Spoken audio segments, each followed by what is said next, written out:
Assalamu alaikum warahmatullahi wabarakatuh. Dear class, I hope you will be fine with the blessing of Allah. First of all, we read dua रब्बी ज़िदनी इल्मा। उम्मीद है सब खैरियत से होंगे। तो आज हम अपना नया टॉपिक शुरू करेंगे। लास्ट लेसन में हमने परसेंटेज को हमने पढ़ा और डेसिमल और फ्रैक्शन को हमने कन्वर्ट करना सीखा परसेंटेज में। अब हम अपना नया टॉपिक शुरू करेंगे और अपना नया टॉपिक शुरू करने के लिए हम दोबारा से इकरा बुक जो हमारी है 6 सेक्टम की उसकी मदद लेंगे और उस पे जो हमारा जो टॉपिक है उसके बारे में डिस्कस करेंगे। तो आज हम अपनी इकरा बुक का जो पेज है, पेज नंबर 28, हम उसको ओपन करते हैं।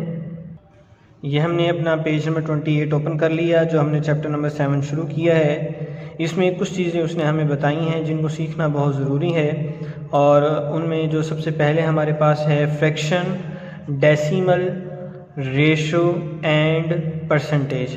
कि हमें जो वैल्यूज़ दी जाएंगी उनको हमें फ्रैक्शन में भी बताना होगा, डेसिमल में भी बताना होगा, जो हम पीछे चीज़ सीख चुके हैं। रेशो एक नई चीज़ है, ये भी डिवीजन की एक शक्ल है, और उसके बाद परसेंटेज जो हमने अभी पीछे सीखा।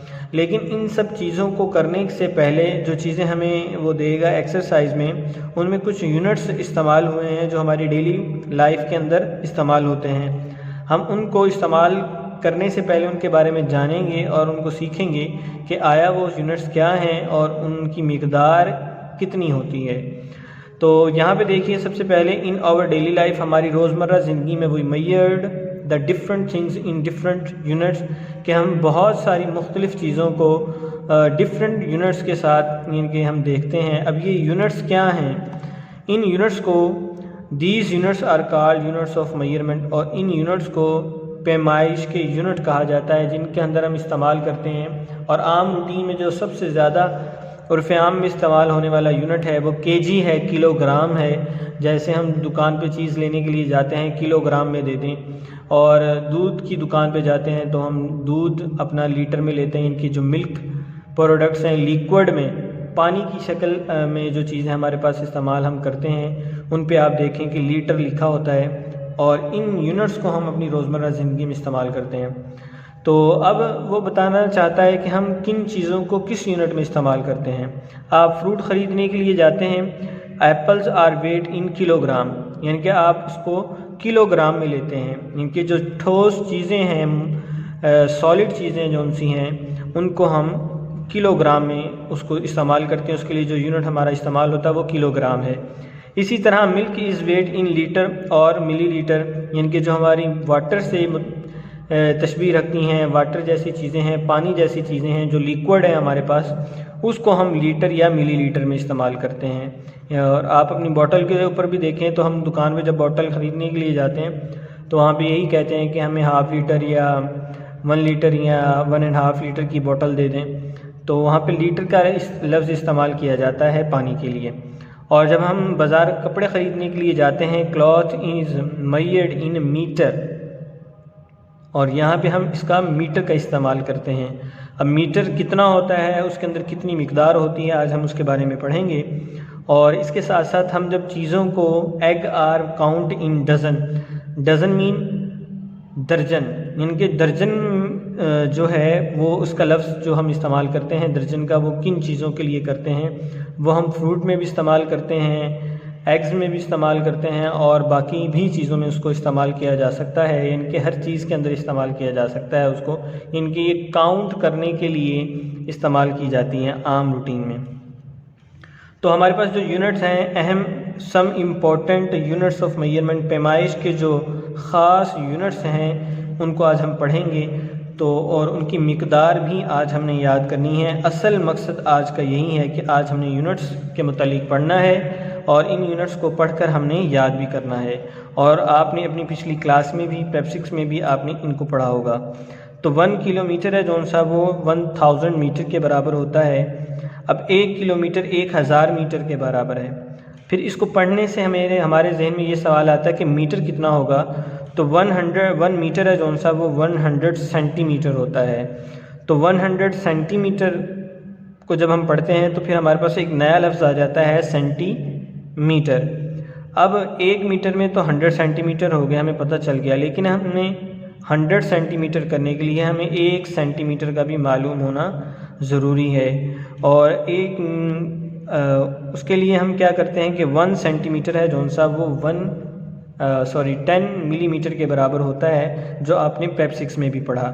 लेकिन हम यहाँ पे मेन चीज़ें पढ़ रहे हैं। ख़ास यूनिट जो ज़्यादा इस्तेमाल होते हैं, 1 मीटर 100 सेंटीमीटर है, और 1 सेंटीमीटर है जौन सा वो 10 मिलीमीटर के बराबर होता है। वो यहाँ पे लिखा नहीं है, लेकिन आप प्रेप 6 में उसको पढ़ चुके हैं। इसी तरह 1 किलोग्राम है, वो कितने ग्राम के बराबर होता है, तो 1000 ग्राम के इक्वल होता है। और इसी तरह 1 लीटर है जौन सा वो भी 1000 मिलीलीटर के बराबर होता है। इनके बड़े यूनिट हमेशा छोटे यूनिट की मिकदार के बराबर होते हैं, और उनकी मिकदार कितनी होती है वो हमें याद करनी होगी कि 1 kilogram is a 1000, 1 litre is a 1000 millilitre. ये छोटा यूनिट जो है इसको लाजमी आप बोलेंगे तो वाज़ेह होगा कि ये आया लीटर है या किलोग्राम है या किलोमीटर है। तो इसके साथ साथ 1 डज़न कि 1 दर्जन कितना होता है, अ सेट ऑफ 12 ऑब्जेक्ट के 12 अदद चीज़ों की जो काउंटिंग है 12 ऑब्जेक्ट्स हैं वो 1 दर्जन के बराबर होते हैं। और इसी तरह 1 और इनके 1 घंटा है जौन सा वो 1 आवर जो है आपके पास 1 घंटा जो बनता है वो 60 मिनट्स के इक्वल होता है। इनके 60 मिनट हैं जो उनसे वो 1 घंटे में होते हैं।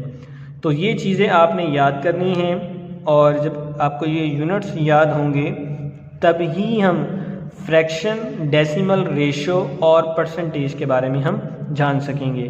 तो आज का आपका सिंपल काम ये है कि आपने इन इम्पोर्टेंट से यूनिट्स को अच्छे तरीके से याद करना है।